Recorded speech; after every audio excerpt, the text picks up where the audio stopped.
Students, this is CA Karishma Bansal from My Future Academy. आज अपन लोग स्टैट्स का चैप्टर नंबर 2 चालू कर रहे हैं, प्रेजेंटेशन ऑफ डेटा। ये चैप्टर का आज मैं सिर्फ तुम लोगों को इंट्रोडक्शन पार्ट करवाने वाली हूँ कि क्या बेसिकली प्रेजेंटेशन ऑफ डेटा होता क्या है, क्लासिफिकेशन मतलब क्या होता है, किस तरह से हम डेटा को क्लासीफाई करते हैं, उसके रिलेटेड एक दो सम्स देखेंगे, कुछ फॉर्मूलाज देखेंगे, पर डिटेल में अपन लोग इस चैप्टर को कल चालू करेंगे। आज मैं आप लोगों को इसका बेसिक्स बताने वाली हूँ। ठीक है, चालू करते हैं। क्लासिफिकेशन ऐसा बोल रहे हैं कि डेटा का क्लासिफिकेशन का मीनिंग क्या होता है। डेटा को जनरली दो टाइप में क्लासिफाई कर सकते हैं अपन लोग, या फिर क्वालिटेटिव डेटा हो सकता है वो, या फिर क्वांटिटेटिव डेटा हो सकता है। क्वालिटेटिव डेटा मतलब किसी क्वालिटी के बेसिस पे जब उसको डिस्ट्रीब्यूट किया जाता है तो वो क्वालिटेटिव डेटा होता है, और किसी क्वांटिटी के बेसिस पे उसको डिस्ट्रीब्यूट किया जाता है तो वो क्वांटिटेटिव डेटा होता है। जैसे कि मैं बोलूँ, साइंस में 40 से ज़्यादा मार्क्स वाले बच्चों को अलग कर दो तो that is quantitative data. And मैं ऐसा बोलूँ कि ब्लैक कलर वाले लोग अलग हो जाओ, वाइट कलर वाले अलग हो जाओ, ब्राउन कलर वाले अलग हो जाओ, जिसके ब्लैक बाल है वो अलग, जिसके ब्राउन बाल अलग, वो तो ऐसे करके कलर के बेसिस पे उनको अलग कर रही हूँ, तो वो क्या होता है, क्वालिटेटिव डेटा। क्वांटिटेटिव डेटा हमेशा क्वांटिटेटिव वेरिएबल पर डिपेंड करता है, क्वालिटेटिव हमेशा क्वालिटेटिव वेरिएबल्स पर डिपेंड करता है। क्वांटिटेटिव वेरिएबल्स हमेशा दो टाइप के हो सकते हैं, या फिर वो कंटिन्यूस हो सकते हैं या फिर डिस्क्रीट हो सकते हैं। कंटिन्यूस मतलब क्या, डिस्क्रीट मतलब क्या, ये अपन लोग डिटेल में बाद में समझेंगे। अब अपन लोग एक बार देख लेते हैं डेटा को क्लासिफाई करने का क्या रीज़न है।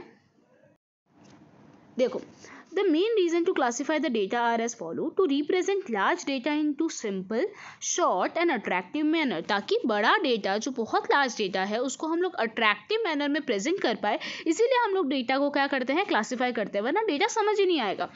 For easy comparison between various characteristics of data, ऐसा बोल रहे हैं ताकि अपन लोग अलग अलग कैरेक्टरिस्टिक्स के बीच में ईजिली कंपैरिजन कर सके, इसीलिए भी हम लोग डेटा को क्या करते हैं, क्लासीफाई करते हैं डिफरेंट ग्रुप में, ताकि हम लोग उनके बीच में क्या सिमिलैरिटीज़ है, क्या डिफ्रेंसिएशंस है, वो इजीली पहचान सके। To save time, money and labour, ऐसा बोल रहे हैं अपन लोग अगर डेटा क्लासीफाई करके रखेंगे ना तो उसके ऊपर एनालिसिस करना इजी होगा। अगर डेटा रॉ फॉर्म में होगा अपन को समझ ही नहीं आएगा ये 2 1 2 2 3 4 5 ये क्या डेटा है। इससे अच्छा तुम लोग लिखो ना कि भाई ये 1 बता रहा है कि नंबर ऑफ, कि भाई एक बच्चा, 2 बता रहा है कि भाई 2 बच्चे, 3 बता रहा है कि 3 बच्चे, फिर 1 कितनी जगह पे, एक ही फैमिली ऐसी जिनके एक बच्चा है, 3 फैमिली ऐसी है जिनके 2 बच्चे हैं, और 2 फैमिली ऐसी है जिनके 3 बच्चे हैं। तो ये ज़्यादातर अच्छे तरीके से डेटा एक्सप्लेन कर रहा है, और मोर ओवर आपका टाइम सेव करेगा, मनी सेव करेगा, लेबर सेव करेगा, क्योंकि आप लोगों को रॉ डेटा पे एनालिसिस करने में ज़्यादा टाइम लगेगा और क्लासिफाइड डेटा को एनालाइज करने में ज़्यादा टाइम नहीं लगेगा। To obtain information easily regarding various characteristics, ठीक है, ऐसा बोल रहे हैं ताकि इजीली इन्फॉर्मेशन मिल जाए about the characteristics of the data जिसको तुम स्टडी कर रहे हो। टाइप ऑफ क्लासिफिकेशन मैं ऑलरेडी बता चुकी हूँ, क्वांटिटेटिव के बेसिस पे, क्वालिटेटिव। देखो, जैसे नंबर ऑफ चिल्ड्रन के बेसिस पे क्लासीफाई होता है तो वो तुम्हारा क्वांटिटेटिव डेटा हो गया, और क्या बोले, कोर ऑक्यूपेशन के बेसिस पे कि फार्मिंग में है, बिजनेस में है, सर्विस में, लेबर में, तो इस बेसिस पे क्लासीफाई हो रहा है तो वो क्या हो गया, तुम्हारा क्वालिटेटिव डेटा हो गया। अब बात करते हैं क्वांटिटेटिव डेटा पे। क्वांटिटेटिव डेटा को अपन 2 पार्ट में डिवाइड कर सकते हैं, एक डिस्क्रीट वेरिएबल के बेसिस पे और एक कंटिन्यूस। अब डिस्क्रीट और कंटिन्यूस मतलब, डिस्क्रीट मतलब जहाँ पे तुम्हारी जो वैल्यूज़ है ना उसमें अपन को वो क्लासेस नहीं बनानी पड़ती, जैसे ज़्यादा आपका वेरिएशन नहीं है, 1 2 3 4 5 ये 5-6 नंबर ही अवेलेबल है। पर अगर तुम्हारे पास ऐसे नंबर है 1 2 3 4 5 6 7 8 9 10 100 तक नंबर है, तो तुम लोग ऐसे तो नहीं लिख पाओगे ना, 0 1 से लेके 100 तक पूरा पेज ही भर जाएगा, कोई लॉजिक ही नहीं बनेगा। जब तुम्हारा जो रेंज होता है ना वो रेंज बहुत ज़्यादा कम है, ज़्यादा डिफरेंस नहीं है, तो वो डिस्क्रीट अपन को डिस्क्रीट फ्रीक्वेंसी डिस्ट्रीब्यूशन बनाना चाहिए। और जब रेंज में बहुत ज़्यादा डिफरेंस है तो अपन लोगों को कंटिन्यूस बनाना चाहिए। अब what do you mean by range?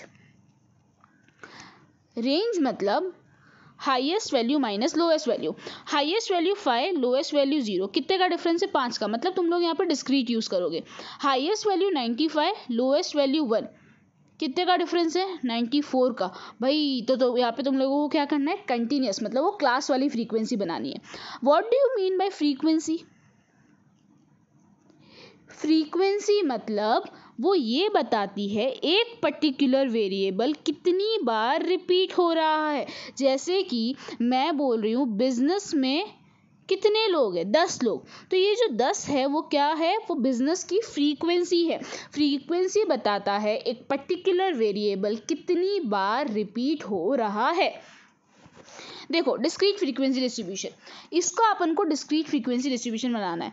सबसे छोटा नंबर क्या है? 0, सबसे बड़ा 5, तो इसकी रेंज 5 हो जाएगी। ठीक है, अब 0 1 2 और क्या नंबर है? 3 4 5, इस तरह से अपन लिख देंगे सारे नंबर। जो नंबर एक एक ही बार लिखना है, सारे नंबर को बार बार मत लिखने लग जाना, सिर्फ 0। अब क्या करोगे? टैली मार्क लगाना आता है। 0 यहाँ पे एक टैली मार्क, फिर 1 यहाँ पे एक टैली मार्क, 3 यहाँ पे एक टैली मार्क, 2 यहाँ पे एक टैली मार्क, 0 यहाँ पे एक टैली मार्क, 3 यहाँ पे एक टैली मार्क, 4 यहाँ पे एक टैली मार्क, 5 यहाँ पे एक टैली मार्क, 0 यहाँ पे एक टैली मार्क, 1 यहाँ पे एक टैली मार्क, 0 यहाँ पे एक टैली मार्क, 2 यहाँ पे 0। अब देखो जब भी 5 टैली मार्क हो जाते हैं तो इस तरह से अपन लोगों को क्रॉस करना पड़ता है। एक और टैली मार्क मत लगाना, 5 का ग्रुप होता है। 5th टैली मार्क को हमेशा इस तरह से शो किया जाता है।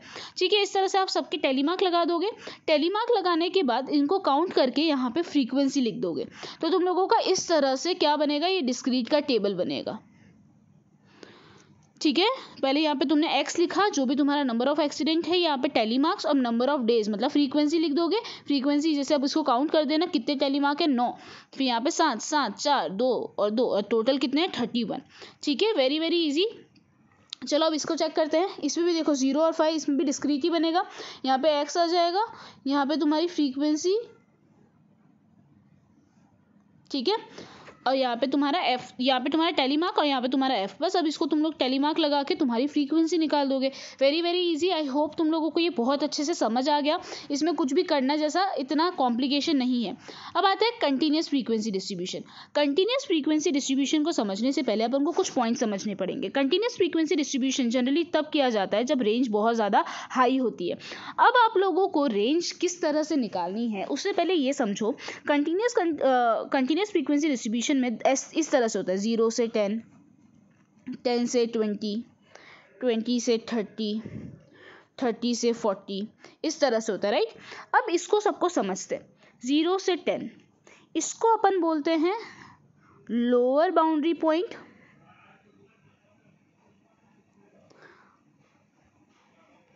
और इसको अपन बोलते हैं अपर बाउंड्री पॉइंट।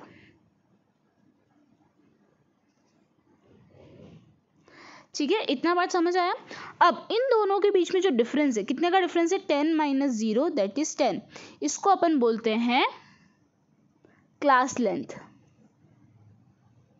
और 0 + 10 / 2 = 5, इसको अपन बोलते हैं मिड वैल्यू। अब देखो क्या क्या मैंने समझाया, वापस देखो। दूसरे में 10 से 20 है, ये तुम्हारी lower boundary point, upper boundary point, इन दोनों का डिफरेंस क्लास लेंथ, और इन दोनों के बीच की वैल्यू मतलब 10 + 20 / 2 दैट इज 30 / 2 दैट इज 15। वो तुम्हारी क्या हो जाएगी? वो तुम्हारी मिड वैल्यू हो जाएगी। अब तुम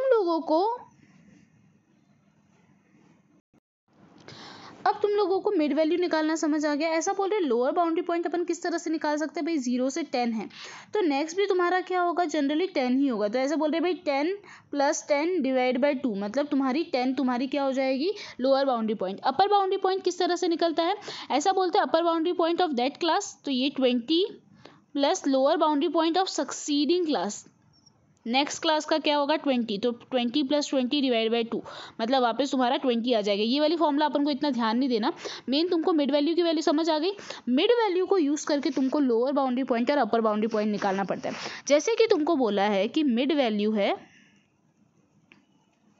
= 5 और बोला है क्लास लेंथ है 10, फाइंड अपर बाउंड्री पॉइंट या लोअर बाउंड्री। तो लोअर बाउंड्री पॉइंट की फॉर्मूला होगी mid value -½ into class length, और अपर बाउंड्री पॉइंट की फॉर्मूला होगी mid value +½ into class length.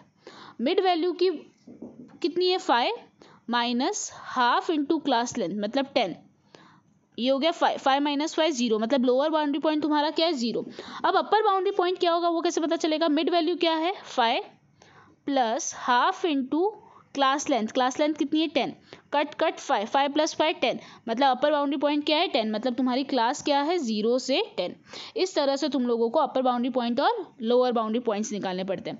Range मतलब मैंने तुमको समझा दिया था। अब मेरे को एक बात बताओ, तुम लोगों को किस तरह से पता चलेगा कि तुम लोगों को इस तरह से डेटा दिया हुआ होगा, तुम लोगों ने रेंज निकाली कि भाई 30 रेंज आ रही है, इससे अपन को पता चल गया मुझे कंटिन्यूस वाली क्लास बनानी है, पर मुझे कैसे पता चलेगा कि मुझे उसकी क्लास लेंथ कितनी रखनी है?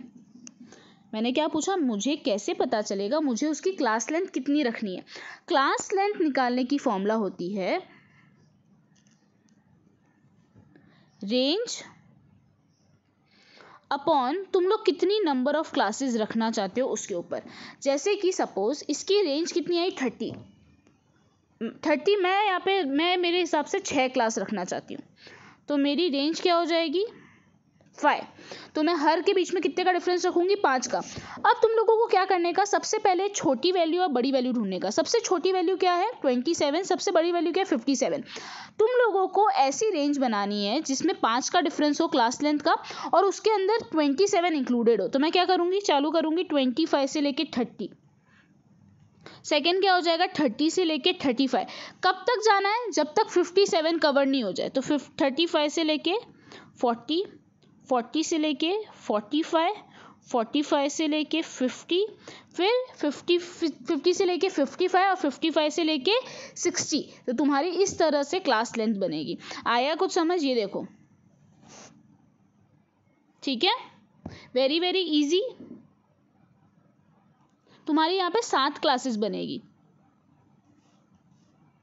यहाँ पे तुम्हारे 7 बनेगी क्योंकि यहाँ पे बोला है कि डेटा को अपन को 7 क्लासेस में डिवाइड करना है। तो यहाँ पे तुम्हारा जो क्लास लेंथ आएगी वो 4.29 आएगी। तो बेवकूफ़ जैसे 4.29 मत लेके आना, 5 का डिफरेंस ही लेके आना, वरना तुम्हारी क्लास ही नहीं बनेगी। 4.29 मतलब पहले 25 लोगे, फिर 25 29.29, बाप रे, ऐसे नहीं करने का, ठीक है। किस तरह से करना है 25 से लेकर 30, 30 से लेकर 35।